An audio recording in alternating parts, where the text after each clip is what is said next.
I know we have a situation in Kenya with our doctors and interns. I want to implore on them that it is important for us as a nation to agree that we must live within our means. We must live within our means, fellow countrymen and women. We cannot continue to spend the money we don't have. And I am telling our friends, the doctors, that we mind about them, we value the service they give to our nation, but we must live within our means. The resources we have are only sufficient to pay 70,000 shillings for intern doctors. It is not a salary, it is a stipend for only 1 year, and then they will be employed.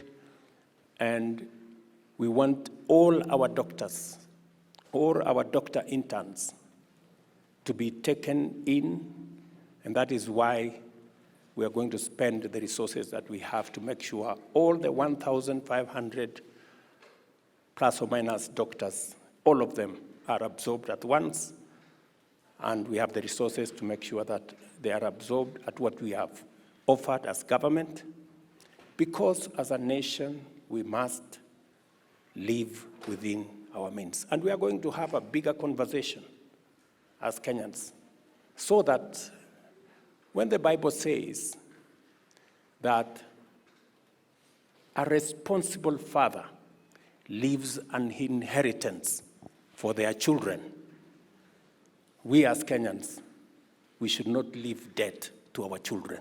We should leave an inheritance to our children. And so I am very confident that as a country, we are going to make the right decisions.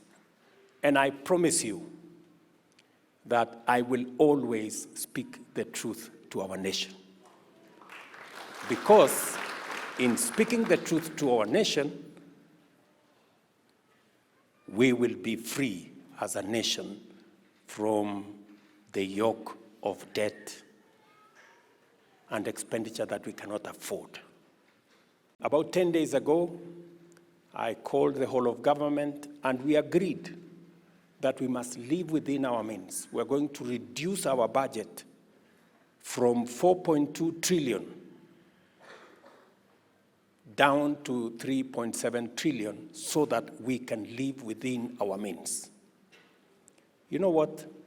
The Bible says in John 8:32, you shall know the truth, and the truth will do what? Will set you free. We must be honest with ourselves. We must tell each other the truth. And the truth is, we must live within our means. We cannot continue to borrow money, to pay salaries, to borrow money, to do things. We must begin to live within our means. We are going to have a conference on the 15, 16, and 17 in Kenya so that we can discuss our wage bill as a nation. Because we are spending 1.1 trillion shillings every year to pay salaries and wages of the 2.2 trillion we collect. It is way above what we should be spending. We are spending 47%. Our wage bill is 47% of our revenues. It should be 35% according to the law. So we are way above. So we need a conversation so that those of us who earn salary must be responsible. And we can progressively reduce our wage bill so that we can free more resources to create jobs for our young people, to make sure that we can fund our healthcare, to fund our education, to fund our development. That is a conversation we must have as a nation. When I told the nation last year that we cannot sustain subsidies, many people thought I did not think correctly. But we got rid of subsidies. We instead funded our production. Today, we are seeing the fruits that we have food in our country. The prices of food items have come down. Our dollar situation has improved. Even fuel situation has improved because we have made the right decisions. I will continue the path of making the right decisions for our country, because you can never be wrong if you make the right decisions. They may not be popular, they may not be easy, but the right decisions will always prevail, and we will get our country where we want to go.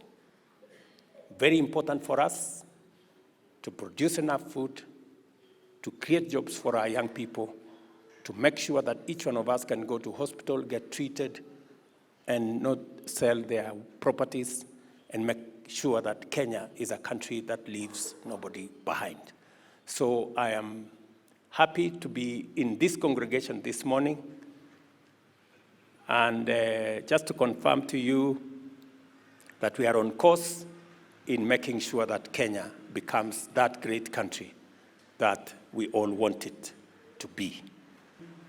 Sisi wote ambao ni wakulima, tufanye bidii, tukivuna mahindi, tupande sunflower, vile mulifanya mwaka huu, ndio tuanze kupunguza ile maneno ya kuimport edible oil, na tuweze kusafiri safari moja kama wa Kenya. I am very proud of this nation. It is a great nation. It is a blessed nation.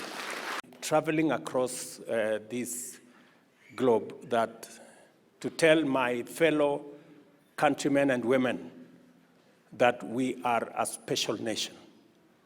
We are a great nation. We are a blessed nation. Kenya is a blessed nation. I can say that with a lot of confidence. And it is our responsibility to make it greater as we work together to make this nation be the nation that we all want it to be, a greater nation that we founded. And each and every one of us has a contribution to make this nation great. We are witnessing the favor of God in our country as we journey through our journey as a nation. The farmers are doing the best they can. God has blessed us with rain. It is our intention that we grow food in Kenya and we reduce on imports to our country, because I know it's when God promises us to give us rain in season, it means that we use that rain to feed ourselves and to reduce on what we import from other countries.